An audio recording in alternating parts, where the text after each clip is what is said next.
Vamos lá. Como eu falei para vocês, nossa disciplina, basicamente, a gente vai falar de três compartimentos, né? A atmosfera, um pouco da crosta terrestre, né? A litosfera e a hidrosfera. Mas sem considerar na hidrosfera a questão do oceano, a questão dos mares e oceanos, tá? Hoje a gente vai começar a falar um pouco aqui da crosta terrestre, certo? Que tem uma cobertura, pessoal, na superfície da Terra. Na verdade, pessoal, o que a gente vai falar mais detalhadamente aqui é os processos químicos que vão acontecer necessariamente no solo. O que eu quero dizer com solo? Aquela parte da crosta terrestre em que há o estabelecimento de condições para efetivamente se ter vida, seja microscópica, seja macroscópica. Certinho? E esse processo de formação do solo, que se dá sobretudo pelo efeito de intemperismo nas rochas, a gente também vai mostrar aqui um pouco, tá bom? E essa parte, basicamente, vamos falar da composição desse solo, a composição majoritária. Então, a gente vai falar muito sobre silicatos, ortossilicatos e alguns argilominerais, tá? Então, basicamente, deixa eu pegar aqui meu passador de slides.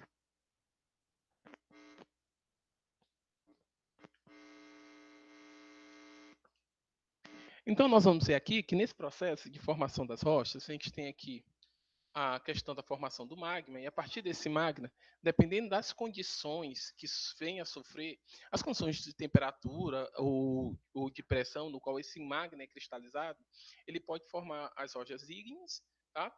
E essas rochas ígneas, sofrendo metamorfismo, a gente vai formar as rochas metamórficas.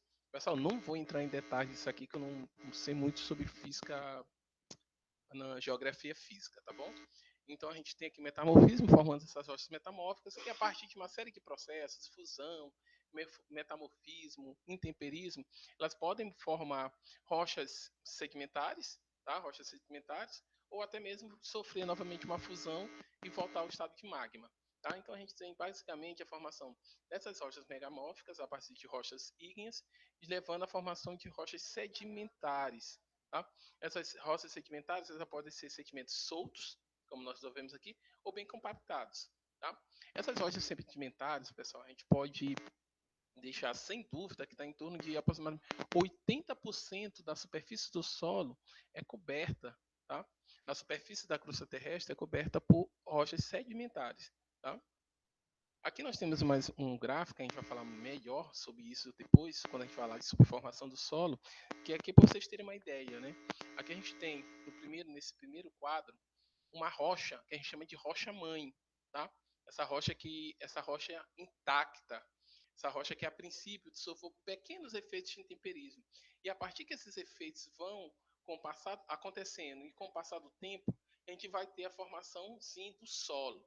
E esses solos, eles são classificados em função de horizontes, que a gente vai falar desses horizontes detalhados, né? Horizonte A, O, B, C, entre outros. Mas o importante é que essa degradação das rochas, dos cristais inicialmente, lhes leva à formação do solo. Primeiro, por esse processo de intemperismo. Nesse processo de intemperismo, eu crio alguns vazios pelos desgastes que acontecem nessa rocha. Naturalmente, é isso, eu vou ter um acúmulo de micro-organismos e condições favoráveis para o desenvolvimento de vida, até a formação de vidas mais complexas, como a vegetação, gramíneas, árvores, entre outros. Quando a gente vai falar melhor, na verdade, eu vou até colocar um vídeo para vocês sobre como se dá essa formação do solo. O importante aqui é que a gente observa que esse processo de formação do solo é em função do tempo. Tá? Inclusive, são 500 mil anos para a formação, sei lá, de 10 centímetros de solo. Então é uma relação de tempo muito complexa para a gente ter o solo. E quando eu falo em relação ao que eu falo solo, pessoal, é onde a gente vai ter o desenvolvimento de vida. É onde que nós vamos conseguir, inclusive, tirar elementos para a manutenção de nossas vidas, em volta de nossas vidas, dos animais, entre outros. Tá bom? Então aqui, já que a gente está falando de composição, aqui ó, a gente está vendo nessa figura aqui à esquerda, tá? Eu tenho aí essa parte grande, né, que é a parte da crosta terrestre, que ela é definida por cristalitos continentais, né, da crosta continental, os cristais. Esses cristais são aquela parte rochosa que não tem alteração, ela não sofreu intemperismo. E a gente vai ter um recobrimento aqui de praticamente 80% da crosta terrestre da crosta terrestre no planeta, ela é recoberta por rochas sedimentares. E essas rochas sedimentares, como a gente pode ver aqui nesse gráfico de pizza, ela tem essa configuração aqui de rochas, essas rochas mud rocks, né, que eles chamam, que são rochas argilosas, tá? Os carbonatos, aí a gente tem carbonato de cálcio, entre outros. A gente tem essas rochas a partir de areias, né? Essa areia. E também nessa composição, a gente tem os evaporitos minerais, que são aqueles minerais provenientes dos oceanos. Tá? Então, isso aqui ó, é a composição dos 80% da superfície da cobertura da costa terrestre, que é composta por solos sedimentares. E esses solos sedimentares têm essa composição aqui, com uma maioria dela formada por argilas, tá? Por argilominerais, argilas. Olhando já nesse quadro aqui, pessoal, eu tô falando rápido, eu tô cansando. É falta de preparo físico mesmo, ou eu tô falando rápido? Tá ok. Tá ok, né? Então é preparo físico mesmo. Então vamos lá. Então, o que que nós temos? A gente tem aqui, ó, os silicatos, né? Aí esses silicatos, pessoal, é um grupo gigantesco, tá? A gente vai ter silicatos aqui. A gente tem o mais básico, que é o quartzo, mas a gente vai ter as olivinas, que não é necessariamente. E essas olivinas, quando eu falo, é um grupo grande de argilominerais. E nós vamos falar bastante desses argilominerais. A gente tem aqui um tipo de feldspatos, tá? Aí a gente vai ter óxidos que formam as formas de corundum, magnetita. A gente vai ter os carbonatos. Aqui isso todos são exemplos desses grupos de minerais, tá? Os silicatos eu tenho como exemplo o quartzo, a olivina e o feldspato. Dióxido eu tenho o corundum e eu tenho a magnetita. É um exemplo. Vocês podem ver que é praticamente a mesma configuração. De carbonatos eu vou ter a calcita. Eu vou ter a dolomita, como vocês podem ver a forma aí do lado, que é a calcita, nada mais é que um carbonato em que eu vou ter tanto carbonato na estrutura do mineral, tanto carbonato de cálcio como carbonato de magnésio. Além disso, eu vou ter sulfetos. Eu vou ter sulfetos como a pirrita, né? Que esse sulfeto de ferro, se não me engano, também era o conhecido ouro de tolo, né? Que tem um aspecto dourado. Temos a galena, que é o sulfeto de chumbo. Um minutinho aqui, pessoal, para a gente ter uma visita aqui que vai passar aqui. Continuando, o que nós temos? Aí temos os sulfatos, né? Aí tem a gipsita, que inclusive, aí, geralmente quando a gente tem o intemperismo da calcita, a gente gera gipsita, tá? Que é esse sulfato de cálcio. E excessivamente, aletos, fluoretos e outros elementos nativos, né? Que a gente vai encontrar ele com mineral puro na superfície. Tá? Então, essa é alguns dos minerais que vão estar que compõem a crosta, essa superfície. Agora a gente tem uma composição média aqui, ó, tá? Desses sedimentos que eu falei para vocês, dessas rochas que são esses argilominerais, né? Tá? Aqui a gente tem na primeira coluna a média na parte superior da crosta terrestre. A gente tem na segunda coluna a média de sedimentos, né? Aquelas rochas que eu falei para vocês, né? A mud rock, que são essas lamas, essas argilas, tá? E a gente tem uma média de material, desses sólidos, desses minerais suspenso em rios. E, na verdade, ele tem um rio específico. Eu acho que o rio não lembro o nome desse rio, mas eu acho que é um rio da Índia. Não lembro, enfim. Então a gente vai ver que a composição, tanto na parte superior da costa terrestre, quanto na parte de solos sedimentares, e o que temos, esse suspenso nos rios, as composições elas não são muito diferentes, né? Vou ter uma concentração muito maior de quartzo, especificamente, como é que tem aqui, né? O SiO2, com 60, em torno de, em média, acima de 60%. Aí eu vou ter depois óxido de titânio e alumínio, entre outros. Pessoal, basicamente, fora alumínio e esse óxido de alumínio, esse óxido férrico, e o enxofre, esse praticamente foi o enxofre ó, do titânio. Esses aqui são as concentrações maiores. Vai ser o quartzo, óxido de alumínio, ferro. Mas claro que isso também depende muito da composição dessa superfície, dessa área, da composição das montanhas, né? Por exemplo, se a gente vai fazendo a consideração de uma planície. Muitas das características da planície vai ser em função dos montes, tá? Como assim? É que, como lembra que eu falei para vocês que a questão do solo ele forma-se a partir de processos de degradação e ocasionada pelo intemperismo nas estruturas rochosas, então naturalmente esse intemperismo ele vai arrastar esses solos. Então as características das circunvizinhas, de onde a gente tem essa superfície plana, por exemplo, ela depende muito da composição dessas rochas ao redor. Então, eu posso ter, claro, que uma área que eu vou ter uma composição diferente. Digamos, eu tenho um ambiente que ele é rico em ferro.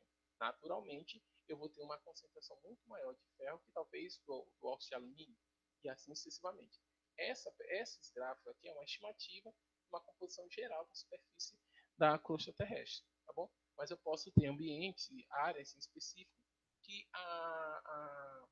os, os componentes majoritários, minoritários, eles podem necessariamente não serem iguais aos que estamos aqui. Mas uma coisa é importante, em função dessa decomposição, dependendo da concentração de um ou de outro óxido desses, que a gente aqui só está vendo todos os óxidos, a composição de um em sua própria posição à concentração de outro, pode ser um indicativo, inclusive, da idade desse solo. Que, como nós vamos ver no decorrer dessa parte da disciplina, que o produto final do processo de desgaste de uma estrutura rochosa, ele vai me dar um indicativo de qual a idade disso. Lembra que a gente colocou aqui, ó, que esse processo de intemperismo está relacionado com o tempo? Então, em função do nível de desgaste que eu tenho, uma estrutura rochosa, ou seja, e como é que eu vejo esse nível de desgaste? A profundidade de solo formado. Eu consigo ver o nível de desgaste desse solo. E a partir desse nível de desgaste, eu posso fazer uma estimativa da idade daquela estrutura rochosa ou daquele solo. Alguma dúvida até aí? Então vamos lá. Tá? Aqui a gente tem um dos principais transportes, né? Tá? Agente material de transporte do oceano, na verdade. Né? A gente tem aqui os rios. Pessoal, essa questão do transporte por parte dos rios, ela é notória. A princípio, as praias, né, elas não teriam areia se não fosse o transporte por contribuição dos rios, transporte de rio. Isso é mostrado nesse gráfico aqui, que a gente tem em torno de 80%, né, dos minerais transportados em função dos rios, 89%, quase a totalidade. Né? A gente vai ver que o suspenso, uma grande parte, 72% é suspenso, e há todo um transporte que contribui dos rios, em função também das atividades dos homens, tá? Atividades antropogênicas, como o desflorestamento. Isso também faz uma grande contribuição. A gente também tem a encarreação desses minerais em função do que estão presentes em segmentos, tá? Na superfície de gelos glaciais mais, tá? Aí a gente tem também aqui as geleiras, né? Das geleiras a gente também tem uma quantidade de transporte considerável, claro que nada comparado aos rios, mas com a geleira, como a gente pode ver aqui, ó, a gente tem umas rochas fundamentais, né? Que são material a partir da extremidade das rochas, principalmente do ambiente antártico, tá? E da Groenlândia, tá? Então, a distribuição dos oceanos por iceberg, a gente vai ter uma composição similar à média dos segmentos que a gente mostrou ainda há pouco. A gente também tem material dissolvido em água subterrânea, só que é uma concentração, uma quantidade muito pequena. A gente tem a questão dos sedimentos que são transportados em função de processos erosivos, como deslizamento, como ondas, como jique, tá? Como por tempestade, que vão ter composição similar às composições de, de material suspenso nos rios, tá? Além disso, a gente tem, claro que de forma menos, digamos assim, pontual, de forma mais pontual, a gente tem aqui o transporte de material pelas erupções vulcânicas. A gente já falou sobre isso, né? Mas como falei, a gente já falou isso quando eu falei da atmosfera. Mas também é questão pequena. Pessoal, eu até coloquei no grupo aí hoje do WhatsApp uma referência sobre isso bem aqui, ó. sobre essa questão das poeiras, que ela é trazida do deserto do Saara. Eu mostrei uma informação ali que eu encontrei num grupo que eu sigo no Insta. Aí tem lá, inclusive tem a foto de satélite, né, mostrando a quantidade de poeira que é carreada do Saara para o Brasil, inclusive com algumas finalidades importantes, que traz inclusive esse fósforo, né, que é importante para fertilizar as terras. Então, aí a gente tem um exemplo que essa concentração é pequena, tá?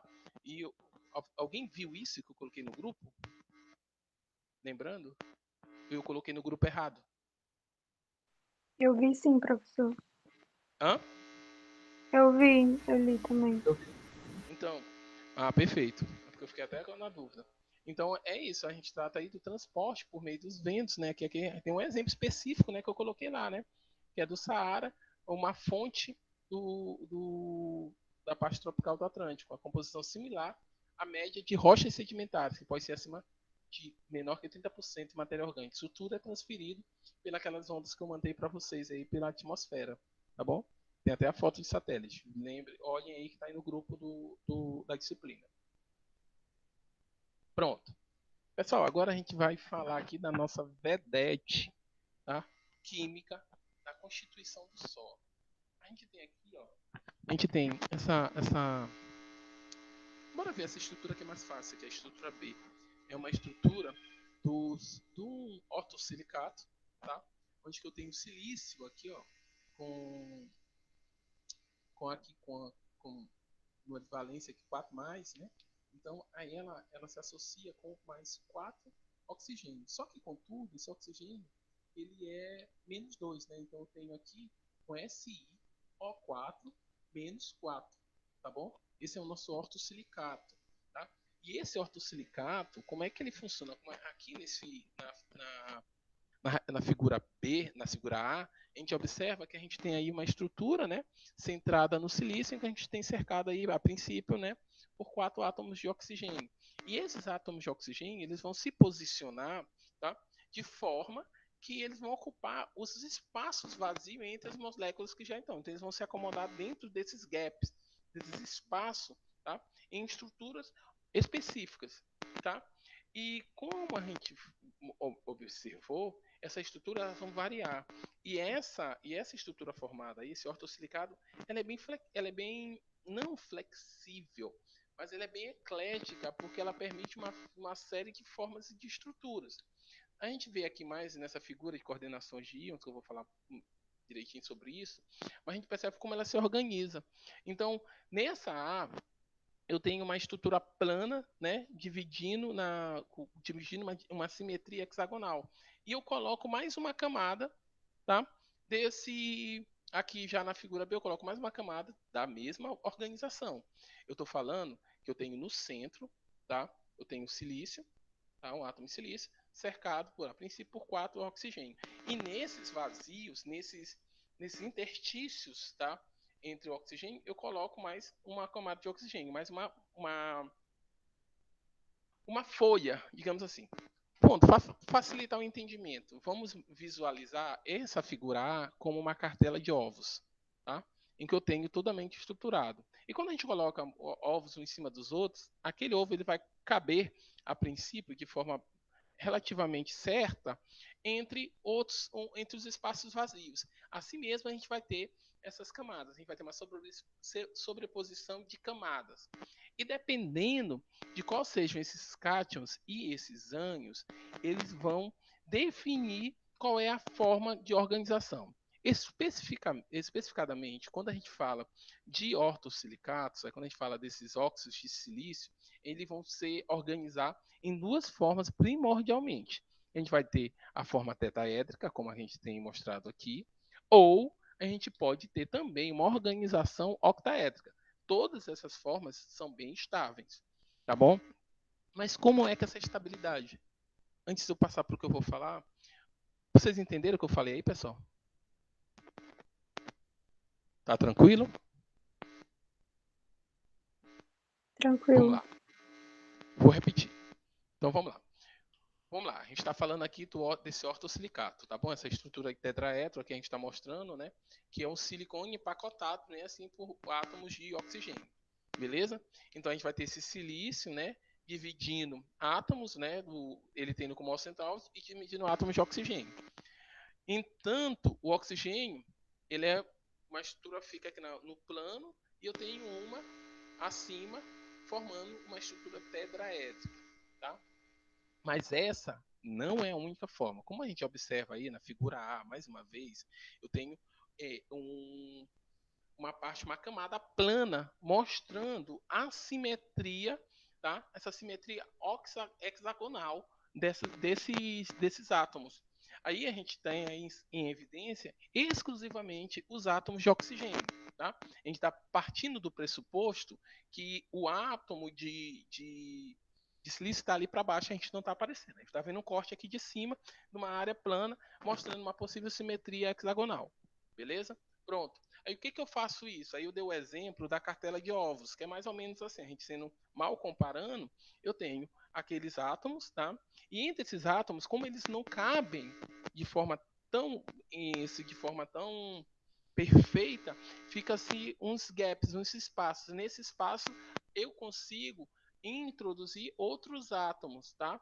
Que inclusive esses átomos eles podem ser atraídos pelo silício ou por qualquer outra espécie metálica que tenha adequada, e eu posso formar, tá, essas camadas sobrepostas. Eu monto essas camadas sobrepostas. Dependendo de como se organizem esses ânions e esses cátions, eu posso ter uma estrutura tetaédrica ou uma estrutura octaédrica. Professor, isso só com silício e com oxigênio? Não, não necessariamente. Eu consigo, inclusive, formar estruturas dessas tetaédrica e octaédrica com outros átomos, com a presença do ferro, não, minto, com a presença do alumínio, do magnésio, enfim. Mas como isso pode ser feito? A gente tem do lado, a gente tem uma relação de cátion e ânion, do raio do cátion e do raio do ânion. A princípio, cálculos foram apresentados por uns pesquisadores que eu não lembro o nome agora, tá? E que uma relação média dessa relação aí do cátion sobre o raio do ânion, que é de 0,414, tá? Para eu ter o tamanho ideal dessa relação de raio do cátion e do ânion para a formação de uma estrutura octaédrica. Beleza? Isso é o ideal. Mas necessariamente não quer dizer que caso eu tenha uma razão de raio menor, ligeiramente menor ou ligeiramente maior, eu não consiga ter a mesma estrutura. A diferença é que caso essa estrutura seja menor, eu vou ter um estreitamento de alguns comprimentos e forçar a atração do ânion, tá? Para esse cátion, mesmo assim mantendo a formação esse octaédrico. Ou, no caso de aumento da relação ser maior que 400, o pessoal não tem certeza se é 414 ou 441, mas sendo maior que isso, eu vou ter aí um alargamento dessa estrutura, mas mantendo a formação octaédrica. E isso vai depender dessa relação de cátions e ânions. Inclusive, muitos dessa relação, essa relação de raios, ela pode ser, inclusive, quando a gente pensa nos silicatos, de simplesmente de raio do cátion sobre o raio do oxigênio menos 2. Beleza? Então, essa relação desses cátions, eles acabam por definir quais a possível organização a organização cristalográfica obedecida por tais minerais. Tá bom? Vocês conseguiram entender isso aí, pessoal? Se não, eu repito. Pode pedir para repetir o que eu repito.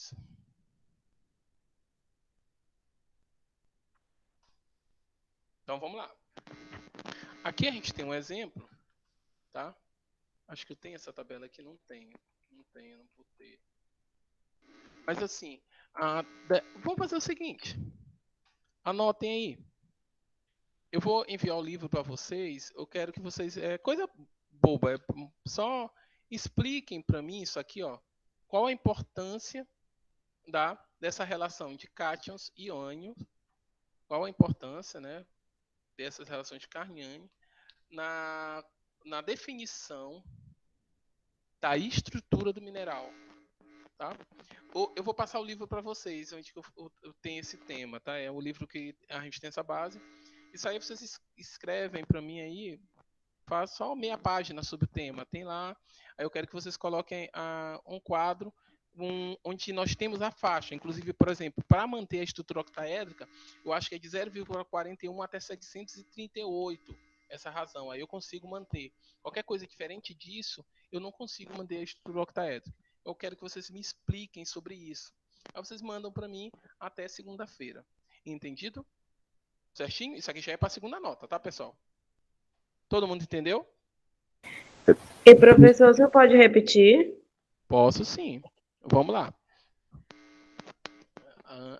O que acontece? Aqui, ó, vocês estão vendo esse gráfico aqui, estou vendo em ponto de interrogaçãozinha, é que eu quero que vocês falem sobre essa relação aqui, ó, essa relação dos raios, o raio do cátion e do ânion, e como eles se relacionam para a formação da estrutura, da forma do mineral, seja tetaédrico, seja octaédrico, seja hexagonal, enfim. Esse livro que eu vou mandar para vocês, ele tem essa explicação. Eu quero que vocês copiem, tá? Em torno de meia página ou uma página. Inclusive, vocês colocam quais são as possibilidades. Que tamanho, que forma uma determinada razão, raio de cátion, raio de ânion, pode formar. Certinho? Porque isso aqui a gente está partindo do princípio, inclusive, desse ânion ser considerado o oxigênio. E a gente vai ter uma mudança desses cátions, que pode ser o magnésio, o alumínio, entre outros. Deu para entender o que eu quero? E professor, é como eles se relacionam na formação de uma rocha? Não com a formação de uma rocha, mas como ele afeta na forma na estruturação do mineral. Por exemplo, como ele define que a forma de mineral vai se organizar em termos tetaédrico, ou por que ele se organiza como tetaédrico e por que ele se organiza como octaédrico. O que faz essa mudança de estrutura num mineral que eles são compostos pela mesma coisa, pelo silício e pelo oxigênio. Mas isso não acontece só quando eu tenho silício e oxigênio. Por isso que a gente tem um estudo da relação desse raio de cátion e raio de ânion interferindo na organização cristalográfica desses minerais. Deu para entender?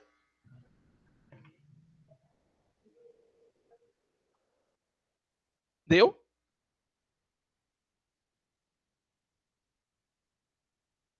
Alô? O pessoal caiu? Deu, Não. Deu para entender? Deu. Beleza. Posso continuar então? Aí, pessoal, lá tem uma tabela que, inclusive, vocês colocam a tabela, vem lá, aí tem relacionado, se a relação deu 800, eu vou ter uma formação de uma estrutura hexagonal, eu vou ter a formação de uma estrutura octaédrica. Aí eu tenho uma previsão de qual a estrutura cristalográfica que uma relação raio, cátion e ânion vai me levar. Por que isso é importante, pessoal? Porque a gente está falando aqui, eu vou falar daqui a pouco de explicações iônicas, mas esse cátion, por exemplo, esse silicato aqui, ó, tá, esse ortosilicato, ele vai estabelecer, aqui a gente tem um exemplo disso, né? Esse ortosilicato, ele vai estabelecer ligações iônicas, tá? Ligações iônicas, por exemplo, como a gente tem esse exemplo aí, de uma olivina, a gente vai ter uma ligação iônica, no caso, com o magnésio, beleza? Ok, essa ligação que ele faz com o magnésio é iônica. Entretanto, as ligações aqui do silício com o oxigênio são ligações covalentes. Então, portanto, são ligações muito mais fortes. Tá? E por que eu estou falando disso? Mas essas ligações elas só vão ser fortes se elas tiverem, se esse cátion, no caso o silício, e esse ânion, o oxigênio, eles estiverem bem relacionados, tiver uma boa interação. E essa boa interação é muito em função de como eles estão ligados. E naturalmente, essa ligação deles, ela se dá de forma mais intensa ou não, dependendo do tamanho, tá? De como ele se organiza, de como ele ocupa. É só a gente lembrar, o que eu acabei de falar. Essa ligação aqui, ó, do ortosilicato, internamente, ela é uma ligação covalente. E qual é a diferença básica de uma ligação covalente, né? É que a direcionalidade da ligação covalente, o que a ligação iônica não tem, tá? Então, eu só vou conseguir fazer ligação se o átomo tiver espaço para entrar, tá? Por um lado ou pelo outro, certinho? Então, por isso, aquilo que a gente falou ainda há pouco, a questão do raio do cátion, a razão do raio do cátion e do ânion, ela vai ser importante para definir como vai se dar essa organização cristalográfica desse silicato. Beleza? Vamos lá. Então, o que, que nós temos aqui? Quando a gente olha essa estrutura do ortosilicato interagindo e formando essa olivina com magnésio, a gente viu em um exemplo anterior, essa olivina pode ser com magnésio e alumínio, e assim a gente tem... Desculpa. A gente tem uma série de composições, tá? Contudo, o que, que esse ortosilicato, como ele vai ter essa quantidade de formação, e como lembrando para vocês, ó, a gente vê aqui, ó, magnésio 2+, silício, que eu falei para vocês, esse ortosilicato, ele tem aqui uma -2, -4, né? Lembrando que o silício eu vou ter uma valência aí de 4+, e o oxigênio eu vou ter -2. Então a gente vai ter -8 com +4, vai sobrar -4, beleza? Conta simples. Aí o problema não é química, é matemática. Então, o que, que eu tenho? Eu tenho uma flexibilidade, para esse ortosilicato fazer uma série de interações, porque ele tem as pontes com oxigênio disponíveis. Então, esse processo, quando a gente tem essas formações a partir do ortosilicato, ele sofre um processo similar ao que acontece com os polímeros, por isso a gente chama ele de um monômero, e ele vai sofrer um processo de polimerização na formação de outros minerais mais complexos. Conseguiram perceber? Se a gente perceber aqui, ó, a gente tem aqui, ó, uma estrutura do silicato aqui tetraédrica, tá? Em contato com outra estrutura de ortosilicato tetraédrico, e assim sucessivamente. Uma consequência, várias conexões. O que acontece aqui é que o silício ele passa a ser dividido com oxigênio de outro tetraedro, e assim sucessivamente. Beleza? Então eu vou ter aí a formação de estruturas poliméricas a partir do silicato. Professor, isso é um polímero? Não, pessoal. Estou falando, é só uma analogia ao processo de formação e no qual a gente tem como base o ortosilicato, que aí funciona como monômero. Tá? E nesse contexto, a gente tem aqui, ó, a gente vai formar aqui que essa com organização estrutural dos silicatos, tá? Eles vão ser muito definidos, ó, que eu falei aqui, do monômero, o que a gente tem? A gente tem uma relação de oxigênio e silício. Então, eles vão definir por essa relação, o grau de silício e oxigênio ligados na estrutura. Tá bom? Aqui mais embaixo, a gente tem uma foto, né, de como, só para vocês terem uma ideia de como vão ser as figuras, eu tenho aqui a parte de cima o tetraedro, tá? Do ortosilicato mais uma vez, e a parte de baixo aqui, ó, a gente vai entender como no centro dessas duas, como é o nome? No centro dessas três átomos de oxigênio, a gente vai ter como referência do silício, tá bom? Isso aqui é só para vocês terem uma comparação, para entenderem aqui, ó. O que eu tenho nessa figura do lado? Na estrutura simplificada da olivina. Eu tenho aqui, ó, um tetraedro, tá? Eu tenho um tetraedro ligado a outro tetraedro, e no meio, para fazer a conexão, a interação desses dois tetraedros, eu tenho um magnésio. Aí eu vou ter várias conexões dessa, e eu vou formar a olivina, tá? Aqui o que nós temos? Nesses silicatos, a gente lendo aqui, a gente vai ter o tetraedro isolado do silicato, ligado aos cátions como na olivina, e a unidade básica de um polímero, aquilo que a gente falou. A unidade básica, no caso, o ortosilicato. Esses tetraedros são ligados ao isolado e é denominado monômero. A gente já falou disso aqui, né? Esses minerais que estão aí com seus 4 oxigênios são ligados também, são conhecidos como ortosilicato. A gente já falou disso tudo, estou sendo repetitivo. E isso, como a partir desse processo de polimerização, a gente tem aqui do silicato, a gente tem a formação dos silicatos em cadeia. Não vou fazer tudo uma vez, não. A gente tem a ligação dos silicatos em cadeia. O que é esse silicato em cadeia? A gente vai ter aqui, ó, a gente vai ter cada tetraedro. Pessoal, sempre que eu falo esse tetraedro, a gente vai estar pensando no SiO4, beleza? Compartilha com 2 dos seus átomos de oxigênio com outro tetraedro. Aqui tem que falar aqui, ó. A gente tem nesse chain silicate, a gente tem aqui a cadeia de silicatos, a gente tem aqui, ó, um tetraedro compartilhando, tá, compartilhando com um dos seus átomos de oxigênio com outro tetraedro. Aquilo que eu falei ainda há pouco. Aí a gente vai formando essas cadeias. Nessa cadeia, quando a gente tem um silicato que é o silicato em cadeias, a gente tem uma relação de 1 silício para 3 oxigênio. Tá? E qual grupo? A gente pode ter um exemplo, um grande grupo de minerais que é o piroxeno, tá? Que é um importante exemplo de minerais formados em cadeias de silicatos. Exemplo aqui, ó, a gente tem o MgSiO3. E o que nós falamos? Que os silicatos em cadeia eles vão obedecer sempre essa relação aqui, tá? De 1 para 3, beleza? Inclusive, pessoal, essas relações aqui elas podem ser substituídas, assim, sei lá, com potássio, com alumínio, desde que essa composição ela tenha essa relação aqui. A organização estrutural dos silicatos elas são basicamente definidas pela relação de silício e oxigênio. Se eu tenho uma relação de silício e oxigênio de 1 para 3, eu tenho silicato formado em uns silicatos em cadeia. Certinho? Aí o exemplo principal é esse grupo dos piroxenos. Aí a gente tem uma estrutura aqui. Isso aqui, pessoal, é um aplicativo que a partir das distâncias das ligações, eles organizam e apresentam a estrutura do mineral. Tá? O pessoal da área de materiais usa. Aí nós temos um exemplo, né, de um mineral dos piroxenos, né, no caso a estatita, tá?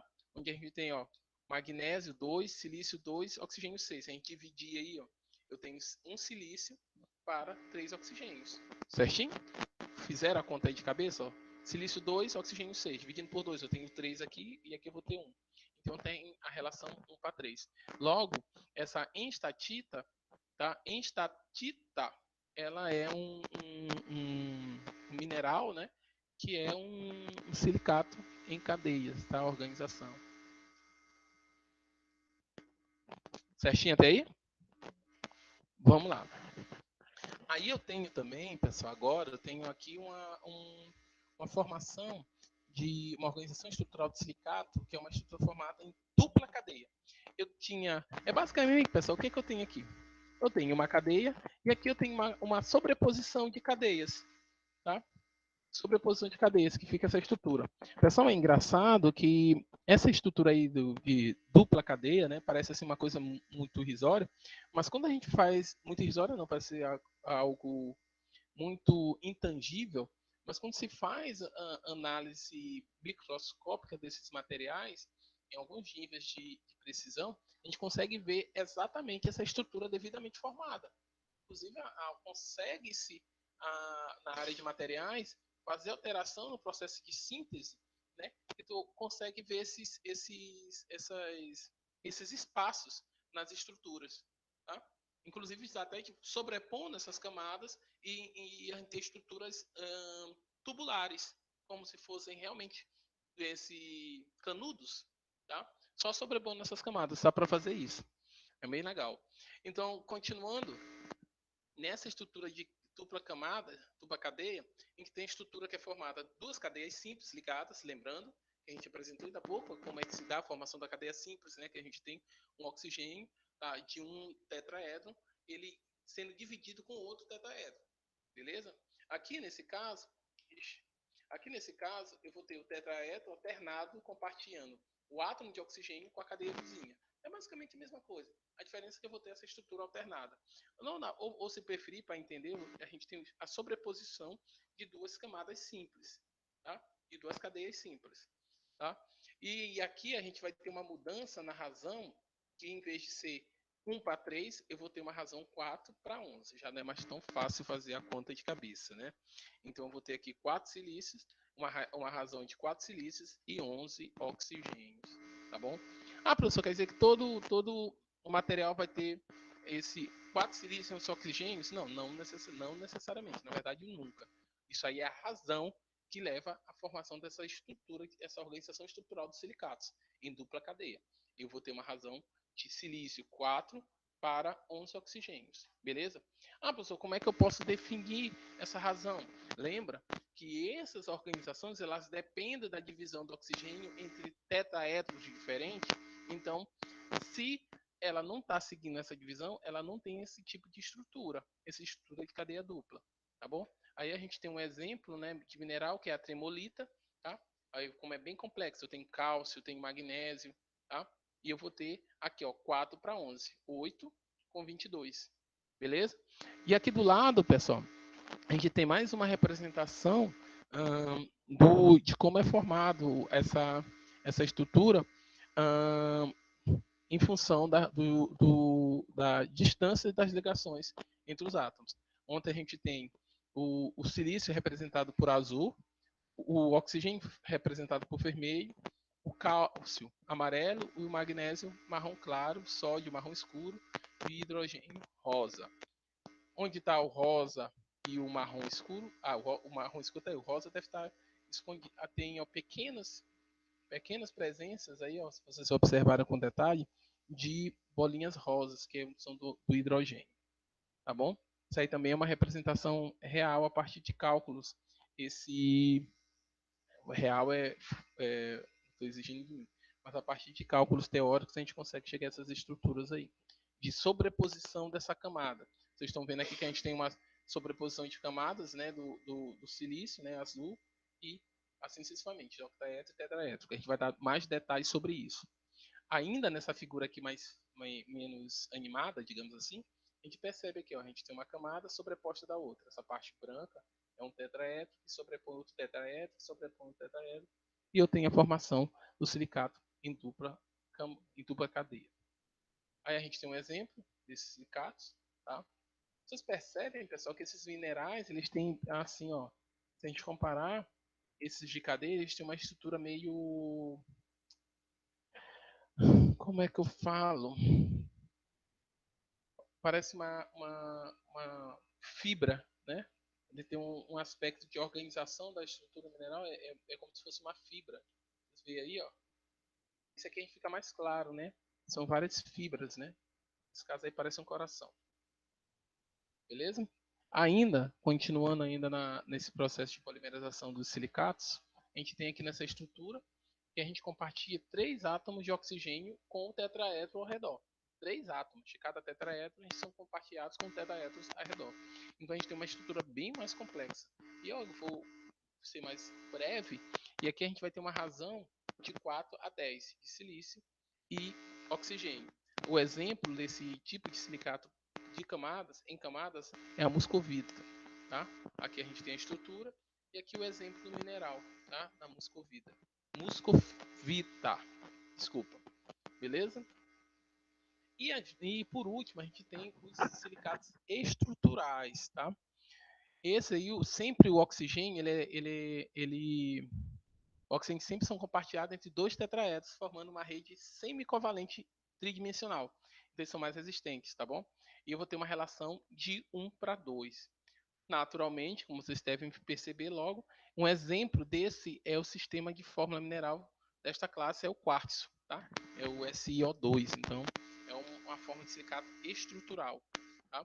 Se a gente fizer uma substituição de alumínio, alguns sítios tetraédricos favorecem o surgimento de uma vasta variedade de alumínio silicatos, entre quais a gente tem aqui o feldspato de potássio, que é esse bem aqui, ó, entre KAlSi3O8, que é o silicato de potássio, tá bom? Pessoal, quando eu tenho aqui a substituição do alumínio no lugar do silício, eu vou considerar, com o balanceamento de carga, eu vou considerar a mesma razão. Ele vai entrar na conta como uma razão de silício 1 para 2, tá bom? Isso serve para qualquer substituinte do silício na estrutura dos minerais. E isso para vias de classificação e organização estrutural dos silicatos. Uma coisa que eu vi agora nesse slide fez eu lembrar que eu não comentei lá quando eu falei sobre a questão octaédrico e tetraédrico. É bom lembrar que esses espaços dentro da estrutura tetraédrica ou dentro da estrutura octaédrica, eles vão ter nomes específicos. Na estrutura octaédrica, eu vou ter um nome de sítio octaédrico. Na estrutura tetraédrica, eu vou ter sítio tetraédrico, onde a gente vai ter a organização, tá? Que inclusive substituição do silício por algum outro metal, como o exemplo é o alumínio, ou até mesmo para adição de espécies como o magnésio. Tá bom? Então eles vão entrar, se a estrutura octaédrica vai entrar no sítio tetraédrico, esse octaédrico. Se a estrutura tetraédrica, eles vão entrar nos sítios tetraédricos, ok? E na questão dos silicatos estruturais, nós temos aí a razão de 1 para 2. Um exemplo muito conhecido, o quartzo. Alguma dúvida até aí? Aí nós temos um exemplo tanto da estrutura como uma foto do mineral do quartzo, tá bom? Por exemplo, aí já da muscovita é o nome? O feldspato. Um exemplo de feldspato, potássio, ou potássico, como preferirem. Então, aí a gente tem uma mica, né? A mica, que é um mineral, né? Uma argila mineral, né? E a gente tem, como é que esses argila minerais, eu vou falar bem melhor disso depois, tá? Mas aqui a gente já tem um exemplo de uma argila mineral. E esses argila minerais, eles são classificados assim em função da relação das camadas tetraédricas e octaédricas. Então a gente tem aqui 2 para 1. O que é isso? É que eu tenho duas lâminas tetraédricas fazendo um sanduíche de uma lâmina octaédrica. Por isso é 2 para 1. Duas camadas tetraédricas, aqui de vermelho, fazendo um sanduíche, né, por assim dizer, de uma camada octaédrica. Então, quando eu falo de argilominerais, esse exemplo aqui é uma mica, esse argilominerais ele tem essas proporções. A estrutura é 2 para 1, porque eu tenho duas camadas tetraédricas, tá? E no meio uma camada octaédrica, tá? E isso não muda quando eu tenho essas outras espécies entre camadas. E no caso aqui que a gente pode ver, nessa 8 camadas, a gente tem o potássio, tá? Isso aí não muda em nada a classificação 2 para 1. E depois que a gente tem essa estrutura entre camadas do potássio, a gente tem a repetição dessa estrutura, tá? 2 para 1 do tetraedro, camadas tetraédricas com uma camada octaédrica no meio. A gente vai falar mais disso quando a gente vai falando pontualmente de argilominerais. Aí um exemplo dessa mica. Beleza? Vamos lá. Agora, pessoal, a gente vai falar de intemperismo, tá? Intemperismo a gente já conhece, né? Esse desgaste natural, eu falei por alto para vocês aí, desse desgaste natural que a gente tem sobre as estruturas das rochas, tá? E eles vão acontecer em processos químicos, físicos e biológicos. Aqui, basicamente, a gente vai falar dos processos químicos, tá? E, assim, por quê? Porque é o principal ideia, que é mostrar aqui nessa disciplina os processos, como se dão os processos químicos, a química desses processos de transformação do solo, transformação das rochas em solo. A gente sabe que tem os processos físicos também que vão participar, em que tem, seja a erosão, dilatação, enfim, que vão gerar também fissuras e vão favorecer todos os outros processos. Na verdade, esses processos dificilmente acontecem de forma separada. São uma série de elementos favorecendo para a formação do solo e o desgaste da rocha. Tá bom? Eu estou escutando um monte de mensagem no WhatsApp. É vocês me falando que caiu alguma coisa? Peraí.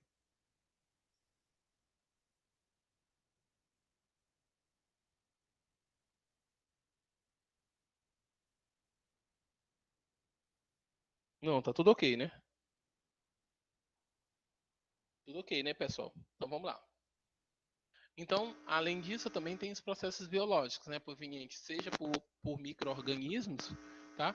Mas também como surgimento de algum tipo de vegetação. Mas como eu falei, a gente vai entrar realmente, vai citar ali as questões biológicas, mas a gente vai entrar mesmo na questão química. Então a gente tem dissolução, oxidação, falar um pouco aqui da oxidação em matéria orgânica, hidrólise ácida e o intemperismo causado em esse silicatos complexos. Vamos lá. Dissolução é um processo de intemperismo mais simples e mais fácil, né? Que a gente vai ter, inclusive, a reação como mostra a guerra. A gente tem um exemplo, né, do aleto, né, no caso o cloreto de sódio, né, um aleto, onde a gente vai ter uma simples dissolução dele na presença de água. Pessoal, processo químico, de intemperismo químico, necessariamente vai ter água.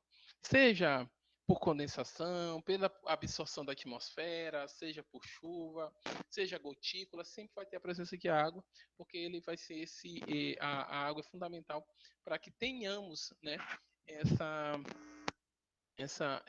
para que essas reações químicas aconteçam e se dê a degradação do solo. Até porque muitos desses processos, tá, vão se dar, muitos não, esses processos em temperismo químico basicamente serão por via úmida. Então, continuando, nós teremos aqui uma coisa importante nessa reação é que a gente não tem a presença de H+. Então, é um dos processos de temperismo que independe do pH do ambiente. É uma coisa também importante que a gente tem que esclarecer, que esse processo de solução ele é um processo de temperismo que acontece muito rápido, em segundos, minutos, dependendo de qual seja a quantidade da água e do haleto a ser solubilizado. Entretanto, nós temos, em geral, os processos de temperismo podem demorar centenas, milhares ou milhões de anos, tá bom? Esse aqui é uma exceção que acontece de forma rápida, espontânea e rápida. Processo de oxidação, tá? Basicamente, vou ter a presença do oxigênio no processo de decomposição de material reduzido. A gente tem aqui como exemplo, tem ferro, enxofre e alguma matéria orgânica, tá? Um exemplo de oxidação de ferro e enxofre, a gente tem por oxidação da pirrita, tá? Que a gente já falou ainda há pouco, né? Que é aquele conhecido óleo de tolo, tá? Que tem o aspecto dourado parecido com o ouro, esse sulfeto de ferro, tá bom? Então, o resultado da formação, como resultado, a gente tem a formação de ácido sulfúrico. Como se dá? Eu tenho aqui, a gente está vendo aí, né, o sulfeto de ferro agindo com oxigênio, levando à oxidação. Ó, mais uma vez, como eu falei para vocês, a presença da água. Eu tenho essa oxidação. E com a oxidação, eu tenho a formação desse ferro 3 na função de óxido e o ácido sulfúrico. Pessoal, é bom ressaltar aqui que necessariamente esse óxido de ferro 3, esse trióxido de ferro, é questionável, tá? As comprovações científicas não podem afirmar que é um trióxido de ferro que se forma aí, mas sim pode ser que seja um oxidróxido de ferro, mas contudo a gente tem aí um precipitado de ferro 3, que pode ser na forma de oxidróxido, tá? Não necessariamente na forma do hidróxido, beleza? É só uma informação adicional.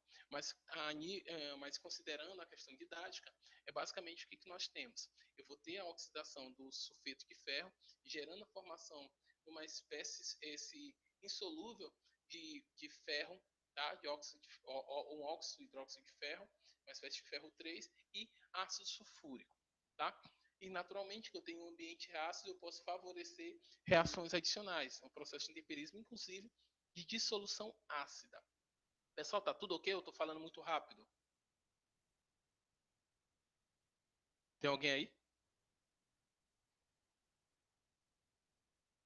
Não tem ninguém, ó. Alô? Tá ok, professor. Tem alguém. Vamos lá.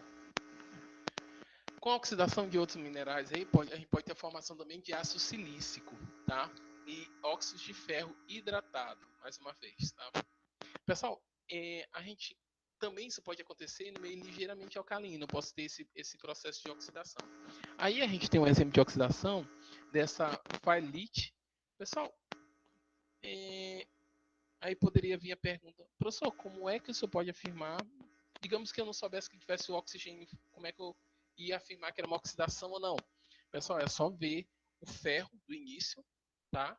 E o ferro do final. É só ver o número redox do ferro do início e o ferro do final. Então a gente viu que a gente saiu de ferro 2 para ferro 3. Então oxidou. Beleza?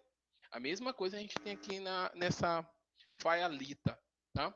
Que é esse silicato férrico aqui. Esse silicato férrico.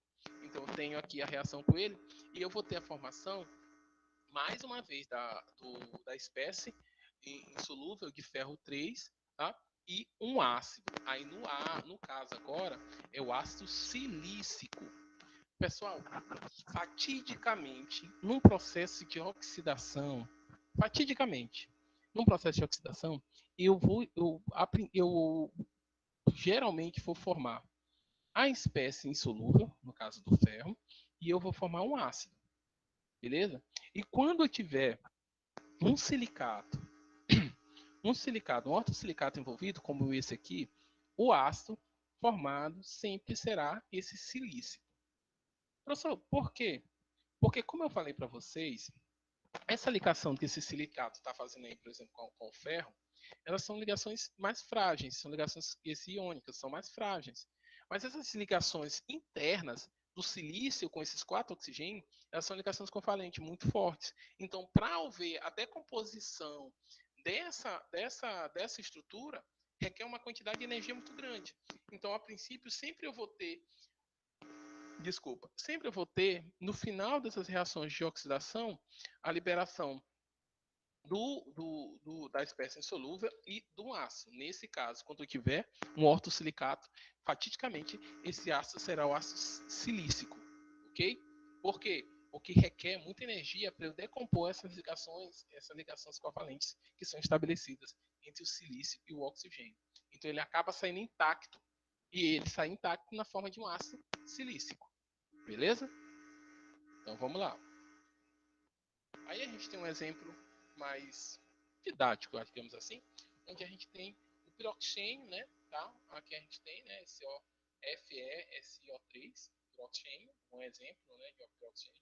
Aí ele vai ser rico em ferro, libera sílica e íons ferrosos para a solução. Ó, a sílica aqui, ó, e os íons ferrosos. Esses íons ferrosos com oxigênio, eles vão ser oxidados, né? Vai ser o ferro ferroso oxidado para formando ferro férrico a partir da presença de oxigênio. Aí eu vou ter o ferro 3 que vai interagir com a água e eu vou formar aqui, ó, agora sim, aqui está certo, oxidróxido de ferro, que pode ser, por exemplo, a coedita, mas não necessariamente. Pode ser que se forme coedita disso aí. Isso é uma coisa mais factível, tá? Do que a formação do ferro OH3, tá? Do hidroxila com as 3 hidroxilas, tá bom? Isso aqui é mais factível, a formação oxidróxido. E tudo em função de processo de oxidação, ou a presença do oxigênio aqui, tá bom? Então, esse processo de oxidação há necessidade de oxigênio e a gente pode detectar pelas características do ferro inicial e o ferro final, né? Alguma dúvida até aí? Beleza, então. Agora, como eu falei para vocês, a gente vai citar um pouco aqui da oxidação de matéria orgânica, tá? A gente vai ter, naturalmente, como já tem o título, né? Eu vou ter oxidação que vai se dar por meio de micro-organismos, que eles podem ser micro-organismos heteróficos, tá? Aí ele vai, durante esse processo, ele vai ter a formação de CO2, tá? Que vai gerar acidez no solo. O uso biologicamente ativo pode concentrar em torno de 10 a 100 vezes mais CO2 do que o esperado pelo equilíbrio na atmosfera. O que eu estou falando? Que a gente tem uma troca, eu acho que até mostrei para vocês quando eu falei da atmosfera, né? Que naturalmente eu tenho uma troca, inclusive com a superfície terrestre, né? De CO2. Quando eu tenho esse ambiente como acidez, tá? Em função da formação desse CO2 biologicamente, eu vou ter um aumento na concentração de CO2 de 10 a 100 vezes maior do que o esperado para um equilíbrio atmosférico, similar ao que nós mostramos na parte, quando eu falei de atmosfera, eu mostrei um gráfico que, inclusive, fazia um balanço, né, de quanto de CO2 que era absorvido, tá, e quanto que era emitido na superfície terrestre. Inclusive, eu até mostrei lá que uma quantidade maior de troca e manutenção de CO2 se dá na superfície dos oceanos. Tá? Então, aqui é mais uma vez um lembrete sobre isso, um resgate. E eu vou ter uma concentração maior do que o esperado no equilíbrio natural, se não tiver atividade biológica. Tá? Então, a gente vai ter uma geração natural, né, por ter uma concentração mais alta que CO2, eu vou ter a formação de ácido carbônico. Tá? E tendo esse ácido carbônico, né, tá? Aqui, como a gente está vendo a equação, isso tudo considerando pela questão biológica, tá? Pela oxidação da matéria orgânica por meio de micro-organismos. Eu vou ter aqui um material qualquer, né, oxigenado, com a influência dos micro-organismos formando CO2 e água. Tá? Esse CO2 e água, claro que essa reação não é tão simples assim, mas acontece, eu vou ter a formação aí de ácido carbônico. E esse ácido carbônico pode gerar, em condições em condições adequadas, o bicarbonato, beleza? Aí a gente volta àquele sistema de equilíbrio de carbono na superfície terrestre ou no corpus d'água.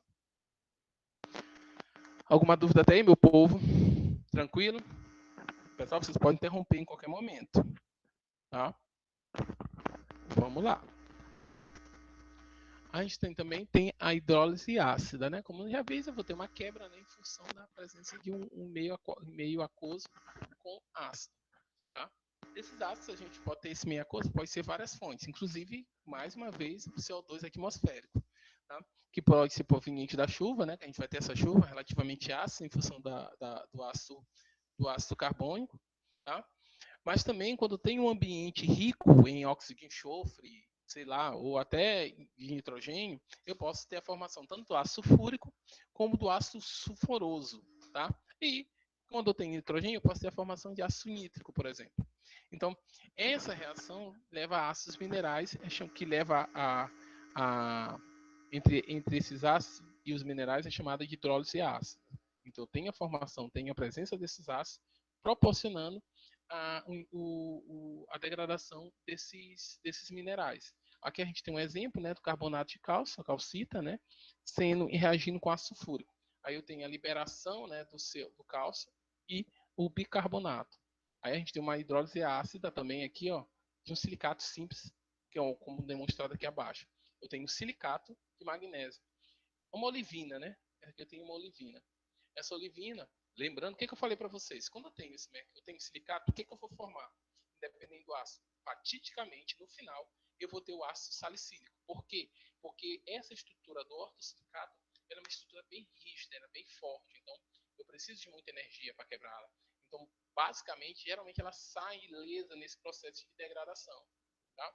E como ela sai ilesa, ela sai aqui na forma de ácido. É o que nós mostramos aqui. Ó. A gente tem a olivina reagindo com ácido carbônico e no final eu tenho o magnésio que está mais fracamente ligado, tá?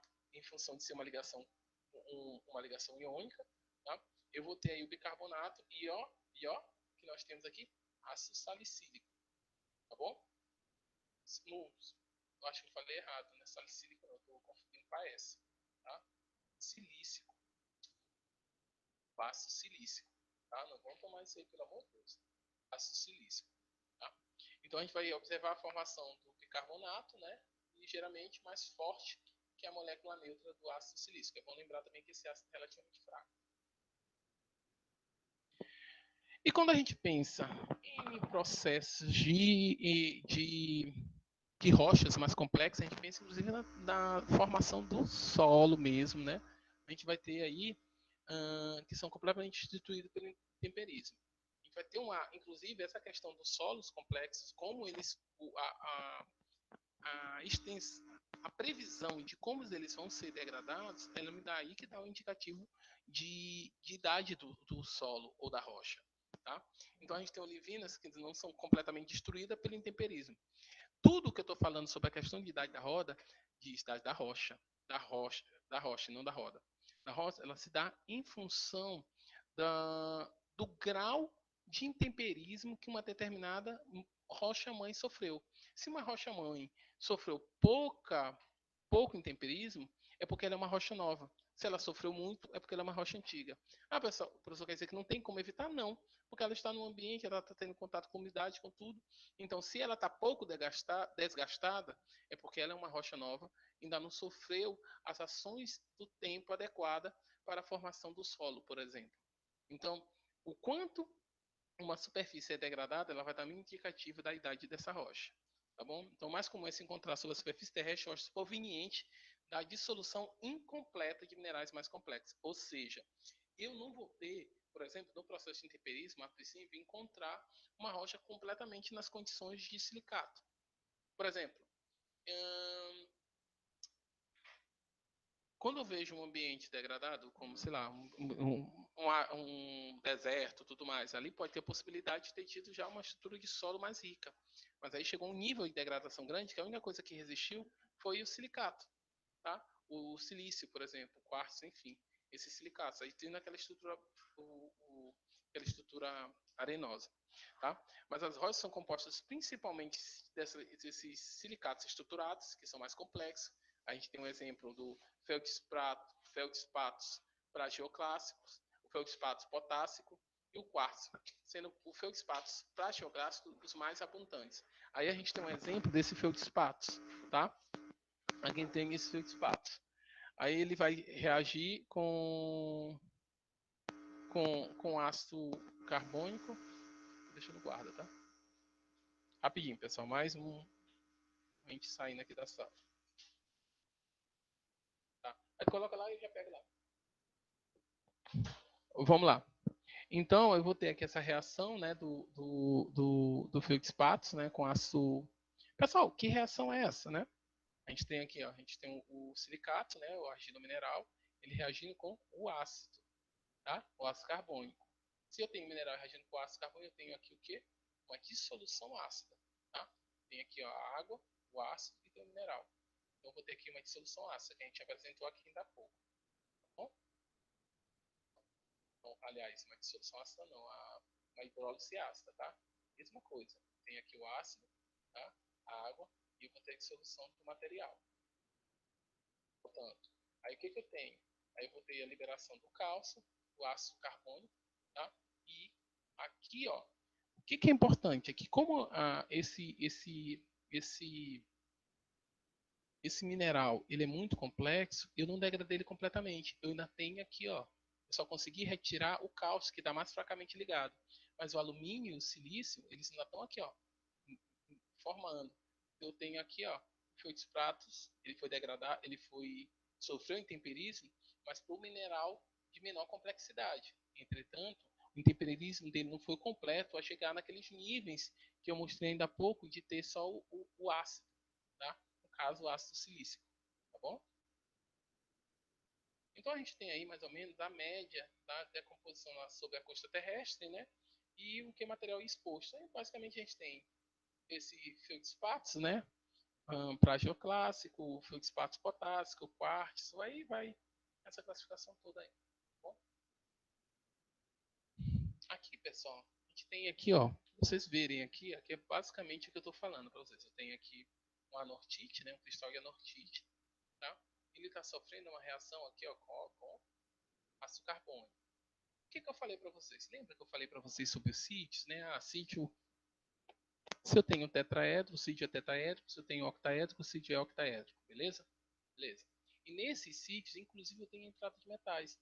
Eu tenho aqui, no caso, o cálcio. 2 mais. Beleza?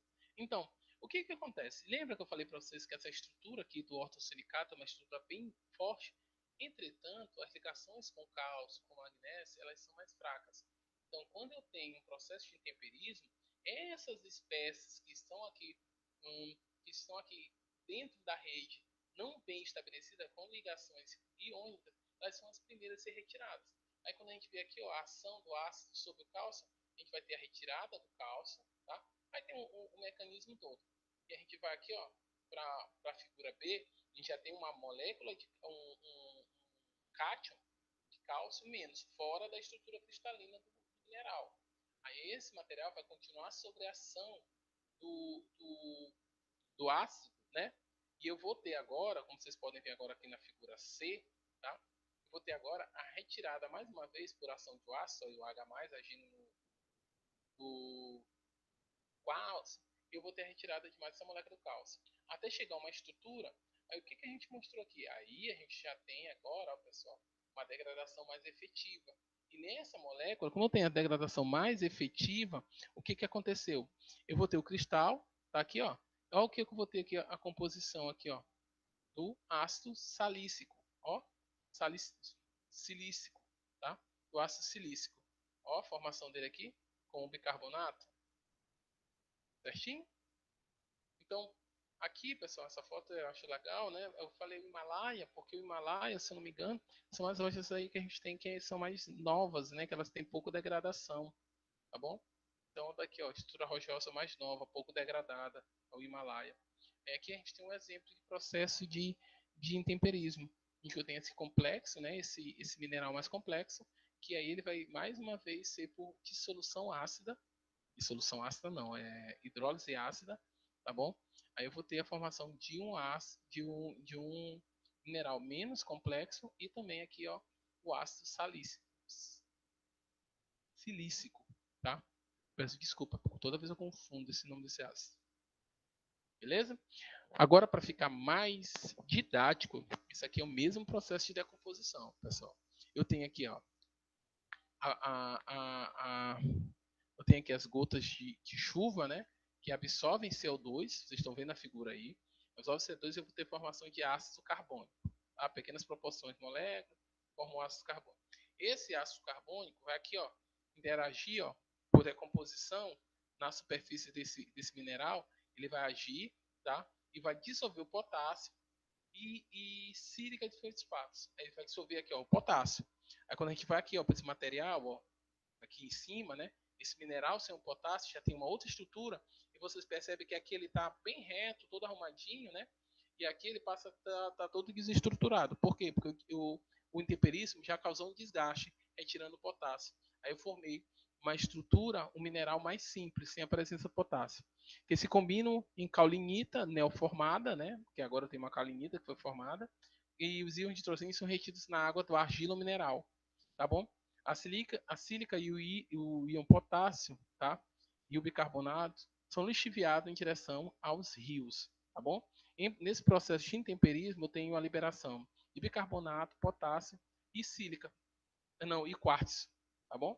E esse quartzo, aí, nesse processo de intemperismo, eu tenho uma manutenção do mineral menos complexo que o anterior, tá? Que é o feldspatos, e eu tenho a lixiviação de outras espécies.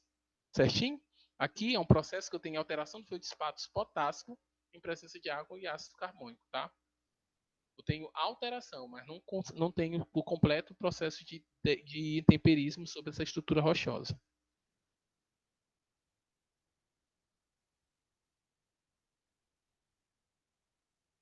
Pessoal, alguma dúvida até aí?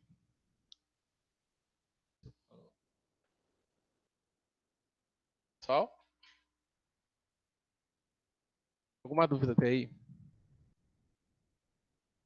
Pareçam, põe filho de Deus. Pessoal? Não, professor. Não. Eu penso logo que vocês não estão aí. Penso logo que vocês não estão aí. Laura já se assustou. Não, tá tudo ok. Pessoal, hoje nós vamos ficar por aqui, tá? Vou parar a gravação para vocês, caso vocês fiquem mais à vontade para fazer a pergunta, ó.